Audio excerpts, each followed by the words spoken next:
বাংলাদেশ কোস্টগার্ডের প্রতি সদস্য সততা, দেশপ্রেম, শৃঙ্খলা ও নিষ্ঠার সাথে দায়িত্ব পালনে ব্রতী থাকবে।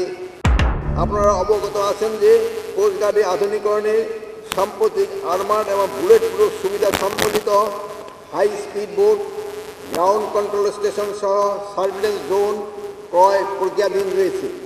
এছাড়া কোস্টগার্ডের জন্য আগামীতে হেলিকপ্টার সহ রেস্কিউ ড্রোন ক্রয়ের পরিকল্পনা করা হয়েছে। সাম্প্রতিক কোস্টগার্ড বহরে পুরাতন 9টি জাহাজের প্রতিস্থাপক হিসাবে দেশীয় শিপইয়ার্ডে 9টি পেট্রোল ভেসেল নির্মাণের প্রকল্প সরকার কর্তৃক অনুমোদিত হয়েছে।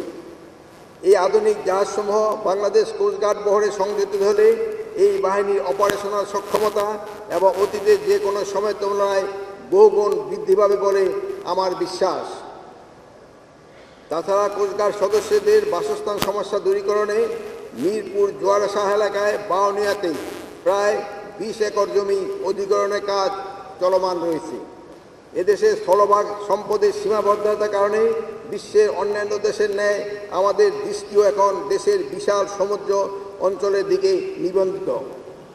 সুনীল অর্থনীতির বিশাল ভাণ্ডার মজুত রয়েছে এই বঙ্গোপসাগরে। এই সম্পদের অন্বেষণ, আহরণ এবং সংরক্ষণই আমাদের উন্নতির চাবিকাঠি।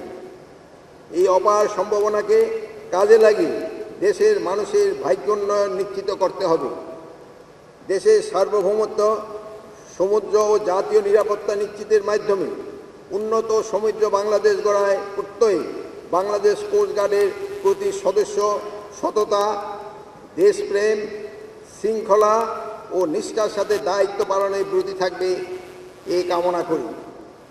আমি বিশ্বাস করি আগামী দিনগুলোতে আপনাদের নতুন উদ্যম ও কর্মস্পৃহার মাধ্যমে বাংলাদেশ কোস্টগার্ডের সার্বিক উন্নয়ন তথা এটিকে দক্ষ ও পেশাদারী বাহিনী হিসাবে গড়ে তুলতে দৃঢ় ভূমিকা রাখবেন।